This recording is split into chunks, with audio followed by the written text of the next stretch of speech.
सुमन एवं रोहन दिल्लीर एक कोठारे फ्लैट किणती।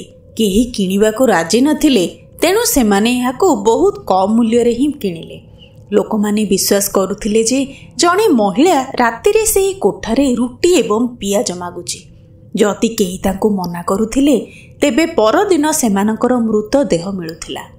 सुमन को पड़ोशी माने तांकू सतर्क कराई देइथिले जे जदि केही अधा रातिरे रुटी और पियाज मागे ताहेले डोर जमा भी खोलिबनी।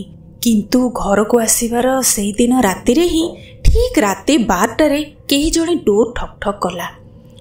सुमन स्वामी जाई डोर खोलीदेले। देखंती तो बाहर से ठिया होईछि एवं रुटी पियाज मागुछि। तो बाध्य होई से कौन करिवे किछि भाबी न पारी रुटी आ पियाज घरु नहीं ताकू खाइबाकू देइथिले। एबे सबु दिन मध्यरात्रि रे महिलाटी सेमानक द्वार बाड़ी रुटी आ पियाज मागुथिला। सुमन आ मोहन भय करुथिले जे जदि सेमाने ताकू रुटी आ पियाज दबाकू मना करंती, तेबे से तांकर प्रकृत रूप रे आसीजिवो आ सेमानकू मारिदबो। सेही दिन भी दुई जण बसी कथा होंती जे सेही महिला जनक आज रात्रि भी पुणी आसीबो। आमे कोन करिबा? एही कॉलोनी लोक तो केही भी हमको साहाय्य करू नाहंती। आउ ताकू जदि रुटी आ पियाज न दबा ताहले से भी हमको मारिदबो। एसबु कथा सुनी रोहन कहला, रुह मु किछि भाबुची। किंतु सेमाने जानी नाहंती जे कोन करिवे। तापरे धीरे धीरे राति बढ़ी जाए। ठीक अधा राति रे बाहर गोटे अजीब धरणर शब्द सुबिला। ता सहित डोर बेल भी बाजिला। रोहन बाध्य होई जाई डोर खोलिला एवं देखिला से महिला जनक सेठी ठिया होईछि। कहला, ओहो मु मरीगली, ए महिला पुणी आसीछि, कौन करिबा एबे? रोहन द्वार को बंद करी संगे संगे भीतर को आसी दुई जण जाक कथा हेले जे कौन करिबा एबे। किंतु सेही किछि समय मध्यरे से बाहर ठिया होइथिबा महिला जनक जोर जोर से डोर बाड़ेबाकू लागिला। डोर खोलो, मु जाने तम माने भितरे अछ। आउ मते जोरे भोक लागिलानी, मते रुटी आउ पियाज आनी दियो, नचेत मु मो निज रूपरे आसीबी एवं तुम दुई जण को भी खाईदेबी। एक कथा सुनी रोहन डरी जाई भाबिला जदि मु डोर न खोलिबी ताहले से पिटी पिटी डोर को भांगिबो आउ भीतर को आसीजिबो। तापरे आम अवस्था ढिला। तेणु डरी जाई बाहर को गला एवं डोर खोलिला। देखिला महिला जनक ठिया होई कहूची, जल्दी जल्दी मो पई खाइबा आण। रागरे तार आखि दुईटी पूरा लाल लाल जळु थाए। मुहटी भी बहुत कदर्य देखा जाउथिला। रोहन कहला, अरे रागनी रागनी, रुओ रुओ, मु सोई जाइथिली तो सेति पई एते टाइम लागिला खोलिबा पई। मु एबे जाई कि आनुची। से संगे संगे भीतर को गला रुटी आनिबा पई। तापरे से महिला जनक से डोर बाहर ही बसी रहिला। रोहन घर भीतर को आसी कहला सुमन को, ओ भगवान, तुमे एठारे काहे कि मो आडकू चाहि ठिया होइछ? शीघ्र कर, तापाई किछि रुटी बनाओ। से रागी गलानी, जदि अधिका रागी जाए ताहले आमे आज मरिबा। सुमन तापरे किचन को जाई रुटी बनेबा आरंभ करे। रोहन भी गोटे परे गोटे पियाज लगाई रुटी को से महिला को नहीं की दिए। आउ से गुड़ी को खाई चली थाए। तार खाइबा बंद ही हो नथिला। तुमे एठारे काहे कि मते चाहि ठिया होइछ? शीघ्र जाओ आउ रुटी नहीं कि आसे, महिला जनक रोहन को कहला। पुणी तापरे रोहन भीतर को दौड़ी दौड़ी गला और रुटी पियाज नहीं आसी से पिशाचिनी को देला। ता स्त्री सुमन भी रुटी बनै बनै एपटे हालिया हो जाए थाए। सबू जेते भी पड़ोशी माने थिले घर पछरे लुचि रही ए सब देखुथिले। सुमन रोटी तैयारी करी करी हालिया हो गलानी। से कहला, मु आ रोटी तैयारी करि परबिनी। एते गुड़ाक रोटी मो पाखरे बळ नाही तैयार करबा पई। एक कथा सुनी रोहन कहला, सुमन प्लीज एपरी कह नाही, मु कोन करिबी एबे? नहले तो से पिशाचिनी हमको मारी दबो। एक कथा सुनी सुमन कहला, ए सब तुम जोगु ही हैला। तुमको के कहला डोर खोलिबा पई? मु सबु दिन 500 रुटी तैयारी करि परबिनी। पारुछ जदी तमे करो।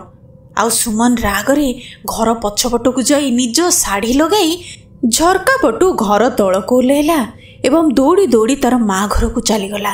एपटे से पिशाचिनी जोर जोर से कहूए, कौठी मरीगल रे सबू, जल्दी मोर रोटी आ पियाज नहीं कि आस। रोहन कहला, सुमन प्लीज मते छाड़ी के जा ना, दौड़ी के गले भी कौन हम, सी तो हमको जमा भी छाड़बनी। ତାପରେ ରୋହନ ବି ପିଶାଚିନୀର ଏଭଳି ରୂପ ଦେଖି ଡରିଯାଇ ସେ ବି ସେଇ ଝରକା ପଟୁ ହିଁ ଘର ତଳକୁ ଓହ୍ଲାଇଲା ଏବଂ ଦୌଡ଼ି ଦୌଡ଼ି ରାସ୍ତାରେ ଯାଉଥିଲା। ଗଲାବେଳେ ତାକୁ ଗୋଟେ ଅଟୋ ଦେଖାଗଲା।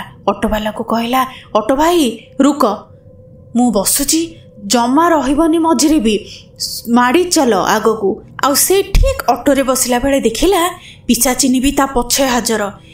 ପିଶାଚିନୀ ତାର ପ୍ରକୃତ ରୂପରେ ବି ଆସିଯାଇଥିଲା। ହେ ଭଗବାନ, ମୁଁ ଏବେ କ'ଣ କରିବି?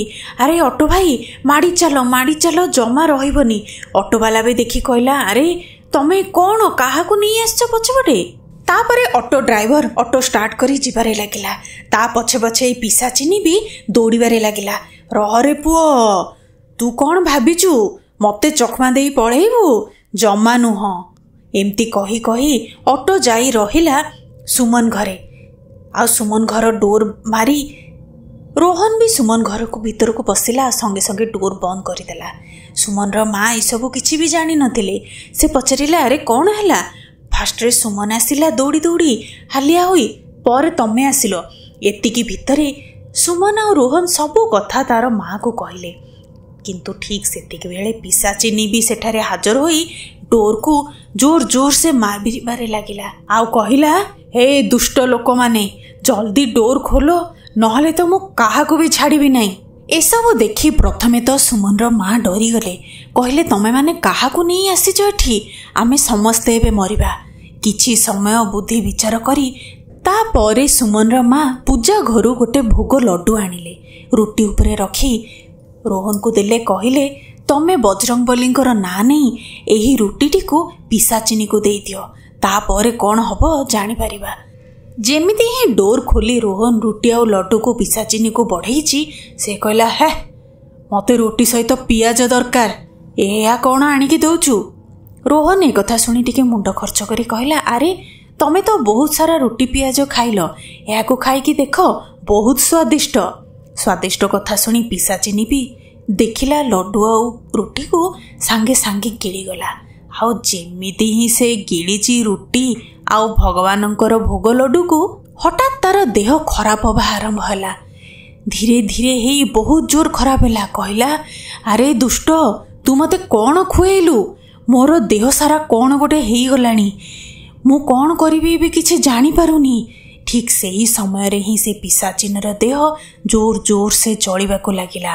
ଆଉ ସେ ପିଶାଚିନୀ ସେହି ସମୟରେ ହିଁ ମୁକ୍ତି ପାଇଗଲା। ଏସବୁ ଦେଖି ରୋହନ କହିଲା, ଜୟ ବଜରଙ୍ଗବଲି କି ଜୟ। ତା ପରଠୁ ରୋହନ ଆଉ ସୁମନ ନିଜେ ନିଜର ଫ୍ଲାଟକୁ ଫେରିଗଲେ। ସେହି ଦିନଠୁ ସେମାନେ ଖୁସିରେ ରହିଲେ। ଆଉ ତାଙ୍କର ପଡ଼ୋଶୀମାନେ ବି ଏସବୁ କାମ ଏମାନେ କରିଥିବା ଯୋଗୁଁ ସାବାସ ଦେଲେ। ତ ବନ୍ଧୁଗଣ, ଆପଣମାନଙ୍କୁ ଏହି ଗପଟି କେମିତି ଲାଗିଲା କମେଣ୍ଟ ମାଧ୍ୟମରେ ନିଶ୍ଚୟ ଜଣାନ୍ତୁ। ଆଉ ଆହୁରି ଏଭଳି ଗପ ଦେଖିବା ପାଇଁ ମୋ ଚ୍ୟାନେଲକୁ ଲାଇକ୍, ସେୟାର, ସବସ୍କ୍ରାଇବ୍ କରିବା ବିଲକୁଲ ବି ଭୁଲିବେନି। ଦେଖା ହବ ଆଗାମୀ କାହାଣୀରେ।